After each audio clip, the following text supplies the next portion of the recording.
코로나와 함께한 광야에서의 3년. 신교일. 2020년 1월 저는 20년간의 IBF 간사 생활을 마치고 이전에 파트타임 교역자로 섬겼던 구로구 소재 서울 평안교회로 복귀하여 사역을 시작했습니다. 처음 시작은 유초등부를 담당하는 파트타임 사역이었고 1년 뒤부터는 전임으로 초등 및 중등 교육부서와 다음 세대 사역 그리고 장영교구 일부도 섬기게 되었습니다. 어려서부터 교회는 집만큼이나 익숙했지만 전임 교역자가 되고 보니 교회에 대하는 것이 전과는 사뭇 다르게 느껴졌습니다. 부담이기도 하고 도전이기도 하고 좋은 기회란 생각이 들기도 했습니다. 그렇게 교회 사역을 시작한 지 얼마 안 되어 정말 거대한 도전을 마주하고 말았습니다. 코로나 확산으로 강력한 거리두기가 시행된 것입니다. 처음에는 이전에 지나갔던 유행병처럼 조금 조심하면 되겠지라고 생각했는데 하루가 다르게 심각한 뉴스가 나오더니 결국 현장 예배가 폐쇄되기에 이르렀습니다. 이렇게 시작된 서울 평안교회 사역이 어느덧 3년을 채우게 되었네요. 갓 전역한 예비군이 지난 2년 시간을 마치 꿈꾸듯 지나갔다고 말하곤 하는데 현재 입장에서 지난 3년을 돌아보는 것은 그것과 비슷한 느낌이 있습니다. 아무튼 돌아보면 그 사이 우리가 기억할 만한 좋은 일과 어려운 일이 있었고 그 결과가 오늘과 내일의 교회들에 어떤 식으로든 영향을 남길 것으로 생각합니다. 그중 마음에 떠오르는 몇몇 기억과 생각들을 나누려고 합니다. 코로나 거리두기와 함께 교회가 겪은 일들. 먼저 나누고 싶은 것은 코로나19가 확산되기 시작할 때 교회가 내린 결정에 관한 것입니다. 많은 교회가 정부의 시책에도 불구하고 현장 예배를 강행한 것 때문에 코로나 초기 큰 비난을 받았습니다. 제가 속한 교회는 정부의 거리두기 정책을 초반부터 적극적으로 수용했습니다.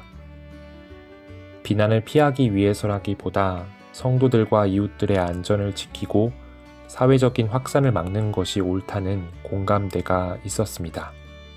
현장에서 예배하고 아이들도 뛰놀게 하고 싶은 마음이 컸지만 이 원칙은 끝까지 잘 지켜졌습니다. 일상이 회복된 뒤에도 주일 낮 식사를 바로 재개하지 않고 확진자나 유사 증상이 있는 가정은 자발적으로 온라인 예배를 드리는 등 문화가 정착되었습니다. 비대면 체제로 급히 전환하고 보니 교회가 아주 썰렁해졌습니다. 작년은 최소한의 진행요원 이외에는 대부분의 성도가 재택 예배를 드렸고 청소년과 청년 예배도 조정되어 작년 예배에 편입되었습니다. 전반적으로 후속 대책을 온전히 세우는 데까지는 시간이 걸렸습니다. 주중에는 사람이 전혀 없어 교역자들만 예배당을 지킬 때가 많았습니다. 주일도 오전 예배만 끝나면 아무도 없어서 몹시 허전했습니다. 보이지 않는 두려움에 불안하기도 했습니다. 사람들이 신앙과 공동체를 잃고 떠나가지 않을까? 그동안 쌓았던 관계들이 와해되지 않을까? 헌금이 줄고 재정적 위기에 봉착하지 않을까? 무엇을 어떻게 해야 할지 알지 못했고 고민이 깊었던 시기였습니다. 열심히 모이고 함께 먹고 한 공간에서 시간을 보내면 좋겠는데 그것이 불가능한 마당에 해야 할 일들을 찾는 것은 쉽지 않았습니다. 그래도 교회 지도자들은 몇 가지 중요한 방향을 잘 견지했는데 예배와 개인 경건 지키기, 신앙 공동체로서 가정 세우기, 연약한 이들을 돕기, 비대면 상황에서도 힘 닿는 데까지 서로를 돌보기와 같은 것이었습니다. 이제 청작년 예배는 유튜브 영상 예배로 전환되었습니다. 처음에는 다들 서먹했지만 오래지 않아 적응할 수 있었습니다. 유초등부의 경우는 설교 슬라이드와 찬양 동영상을 담은 PPT 파일을 매주 제공하여 가정 예배를 드리도록 도왔습니다. 예배 참석 인원은 걱정한 만큼 크게 줄지는 않았고 현장 분위기를 온전히 살릴 수는 없었지만 예배의 소중함을 새삼 깨달으며 저마다 있는 곳에서 예배 드렸습니다.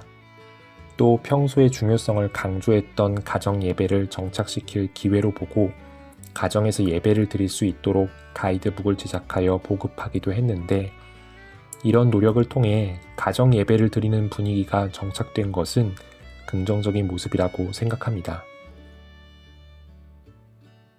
코로나 상황이 장기화되면서 예배만으로 해결되지 않는 각종 소모임과 회의, 훈련의 필요가 제기되었고 그 대안으로 쌍방향 소통이 가능한 화상통화 프로그램을 활용한 모임이 활발해졌습니다.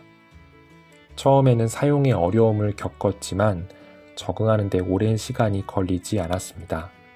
교회에서는 여러 개의 줌 계정과 부서별 장비를 마련했고 이것으로 여러 모임이 활성화되었습니다. 각 교육부서들은 줌을 기반으로 자체적인 예배를 준비하여 교사와 어린이, 청소년들이 대화식으로 예배도 하고 반 모임도 누릴 수 있게 되었습니다. 독서 모임, 영성 훈련 모임, 취미 토크, 글쓰기 모임, 운동, 게임 등 다양한 모임들이 생겨났고 재미있게 운영되었습니다. 어린이, 청소년을 위한 새로운 문화예술 활동도 유익했습니다. 전공자의 헌신으로 교우들이 대거 참여하여 노랫말을 함께 만들고 떠오른 악상을 모으고 함께 노래와 연주를 하여 작곡과 음반 제작을 했습니다. 독서 지도, 유아, 체조 등에 종사하는 지체들은 어린이들을 줌에서 만나 본인들의 은사로 섬겼습니다. 거리두기가 조금 완화된 뒤에는 이웃의 유아들을 모아 그림체 읽기 프로그램을 진행한 분도 있습니다. 우편을 이용한 모자이크 벽화 만들기, 줌을 이용한 퀴즈나 아이스 브레이크 등등 다양한 아이디어가 나왔고 이런 수고로 공동체의 체온을 유지할 수 있었습니다. 그 밖에도 화상 모임의 서먹함을 풀어주기 위한 다양한 시도들이 있었는데 톡으로 선물을 주고받거나 누군가의 영상이나 게시글에 댓글로 반응하는 분위기가 생긴 것, 가정을 방문하거나 택배로 선물이나 편지를 주고받는 문화가 생긴 것 등이 그 예입니다. 코로나 거리두기의 또 다른 부수 효과는 말씀과 기도의 경건 훈련에 좀 더 집중할 수 있었다는 점입니다.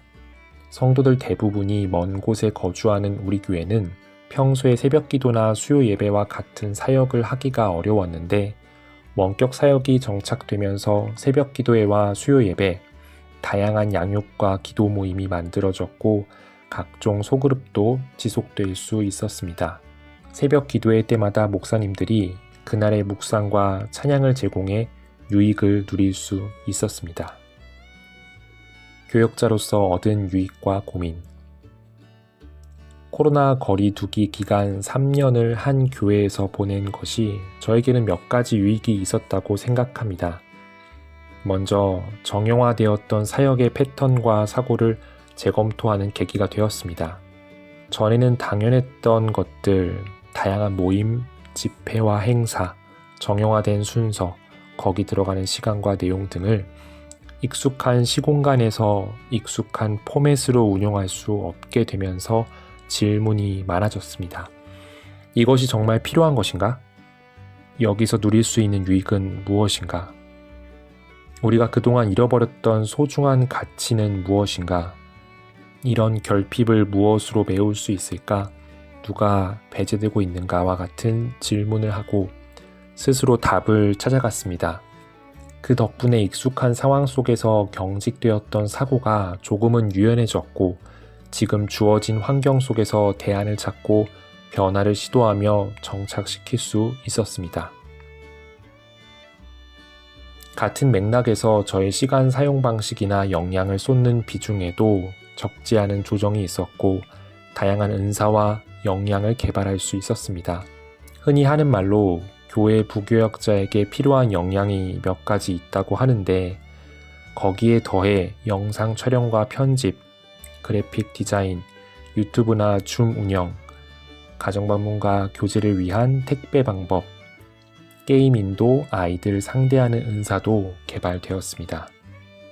특히 매체와 대상을 달리해가며 말씀을 전하기란 쉽지 않았지만 결과적으로 보이지 않는 이들과 소통하는 감각도 익히고 눈높이와 마음을 헤아리며 말씀을 나누는 훈련도 하게 되었습니다. 매일 아침 청소년과 성도들을 위해 정성껏 그날의 말씀 묵상글을 작성해 보낸 경험은 정말 힘들었지만 값으로 헤아릴 수 없는 훈련이었고 선물이었습니다. 사실은 우리 모두 정말 힘들었어요.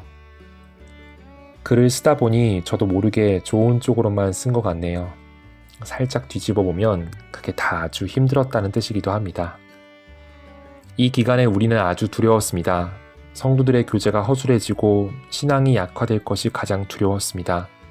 실제로 보다 치열하게 주님을 찾고 뜨겁게 신앙을 다져간 분도 있지만 지치거나 열정이 식은 분들도 많이 계십니다. 더 걱정인 것은 거리두기가 끝나고 나니 예배 현장 참석이나 모임을 꼭 해야 하는지 회의적인 모습도 보이고 이것을 권면하고 도전하는 데에도 긴장이 있다는 부분입니다. 또 한 가지는 교육에 관한 것입니다. 우리 사는 세상에서 특히 교회에서나 가정에서 이것만큼 민감한 주제가 또 있을까요? 무언가 강렬한 임팩트로 가시적인 변화를 확인하지 못해 겪는 불안과 실패감이 있습니다. 안정된 커리큘럼이나 교사진을 구성하는 데에도 어려움이 있었고 친교를 쌓는 것도 보통 일이 아니었습니다. 거리두기가 완화된 뒤 가정에서 화면으로 예배드리기에 적응된 아이들, 집에서 편안한 주일을 보내던 아이들이 몸을 움직여 교회에 나오고 여기서 주일 시간을 보내는 것을 힘들어하는 모습도 보입니다. 재정착의 문화 충격을 겪고 있는 것 같기도 합니다. 이런 전환기의 어려움을 극복하기 위해서 또 다른 수고가 필요한 것 같습니다. 그 밖에도 정서적인 고통, 재정적인 시련을 겪는 지체들도 있었고 건강을 잃어버린 분들도 많았습니다. 그들을 돌보고 교제하며 우리의 한계를 참 많이 느꼈습니다. 내부를 향한 결속이 약해지니 복음을 전하거나 이웃들과 함께하는 일도 많이 약해졌습니다. 찾아오는 사람을 환영하고 적극적으로 찾아갈 수 있는 교회가 될 수 있기를 소망합니다. 기도의 응답이 참 느리다는 생각도 했습니다. 우리의 고민은 아직 끝나지 않았고 해결되지 않은 문제들과 여전히 씨름하고 있습니다. 코로나라는 이름의 광야를 지나며 코로나와 교회에 관련된 글을 쓰면서 광야라는 말이 떠올랐습니다. 주님이 이끄셔서 들어갔지만 일단 들어간 뒤에는 언제 나올지, 어디로 나올지 알 수 없는 곳, 그동안 누렸던 편의와 안전이 박탈되는 곳, 출구가 어디인지 알지 못하고 그곳에 이를 힘이 나에게 있는지 가늠할 수 없는 곳, 그래서 무작정 시간을 허비하며 생존하는 것이 전부인 곳, 고독과 침묵만이 있는 곳, 그러나 그곳에서 진심으로 주님을 찾는 많은 이가 벗겨지고 부서지고 발견되고 빚어지기를 거듭하며 탈바꿈했음을 기억합니다. 저와 제가 속한 교회에게 지난 3년은 광야가 아니었나 싶습니다. 많은 교회, 교역자와 성도 모두 힘들었지만 그만큼 가치 있는 연단을 경험했을 거라고 믿습니다. 아직은 잘 모르겠습니다. 그러나 시간이 조금 더 흐르면 그분께서 우리를 어디로 이끌어가려 하셨는지, 무엇을 말하고 싶으셨는지, 그리고 우리는 얼마나 진실하게 거기 답해왔는지 알 수 있겠지요. 곧 알 수 있을 것입니다.